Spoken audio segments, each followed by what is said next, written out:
Hi, very good morning. Today we will discuss an interesting case under the Arbitration and Conciliation Act, also under the Specific Relief Act. Facts are very important for a case. So in this case, there was an old house. The owner of the house wanted to destroy that house and construct a new house. Now this is the concept which is going on everywhere. A builder will come, he will destroy the house, and in the same place he will give the owner some portion. The balance portion the builder will sell it to somebody else and make that money. This is the common thing which is going on nowadays. In this case, the owner offered the old house to the builder, and they entered into a proper agreement. In that agreement, they have agreed that the owner will get 40% of the constructed area, and balance 60% will be given to the builder. He will sell, the builder will sell and make that money.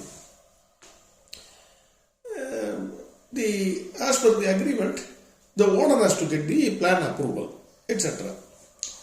So money was given by the builder to the owner, and then he started constructing the house.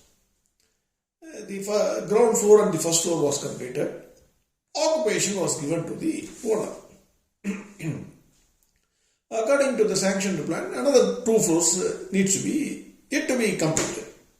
It can be constructed, yet to be constructed. But developer, because of the trust on the owner, he allowed the owner to occupy the ground floor and the first floor of the house.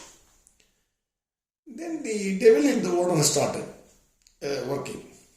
The owner did not permit the builder to enter the premises and carry on the construction. So he tried all the methods and it failed. So builder was left with no option, and he filed a civil suit for specific relief against the owner of the land. Then the case was decreed in favor of the builder.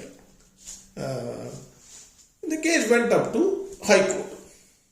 In the High Court, 5 questions were raised before the High Court. The first question is, there is an arbitration clause in the agreement, and hence the civil court has no jurisdiction to carry on the case. That is what was argued by the landowner. So the answer to that question was by the High Court was, yes, there is an arbitration clause, but before making the first statement in the court, the owner should have raised this objection. The owner did not mention anything about this arbitration clause before the civil court. Hence, he cannot raise it at this time. The court gets full jurisdiction. So, whenever there is an arbitration clause, at the first instance, at the earliest possible opportunity, one should raise the objection before the civil court. Otherwise, civil court will get the jurisdiction. That was the first question. The second question was, the builder filed a civil suit.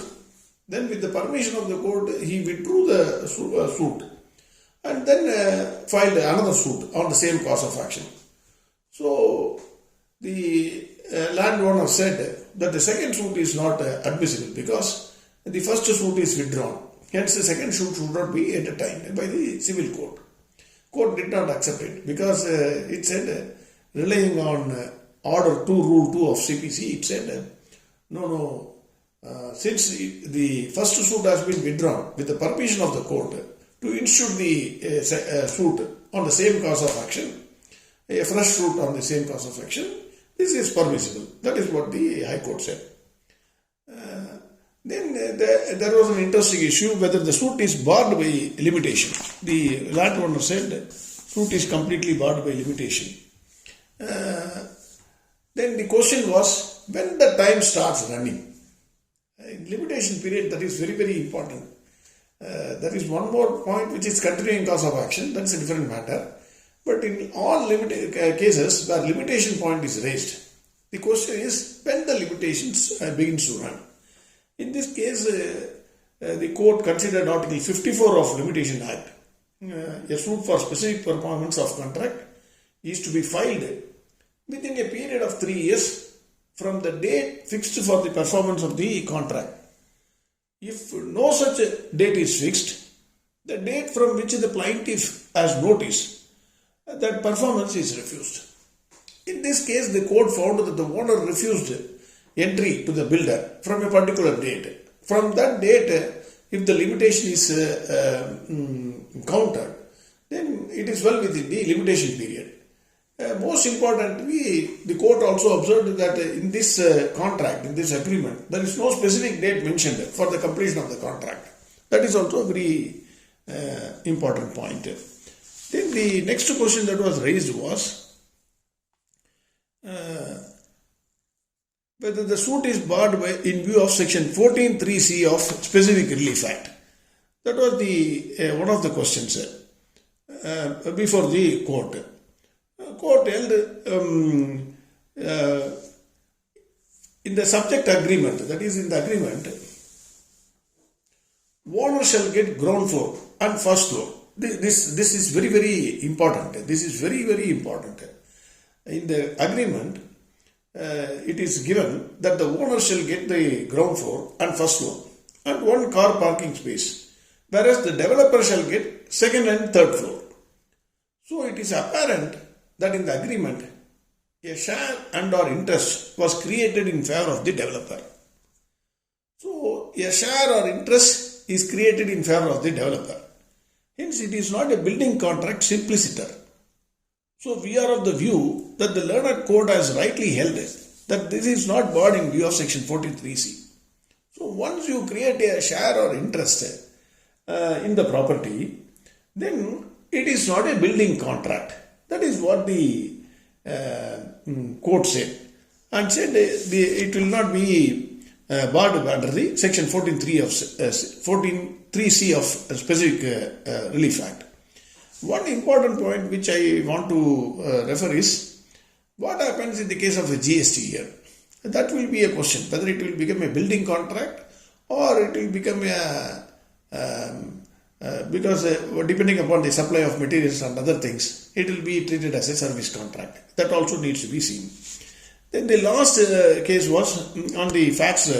So let us not go deep into the facts. And I found that this case is very interesting case. Hence I wanted to share with you. Thank you very much for your time. Have a great day. Bye.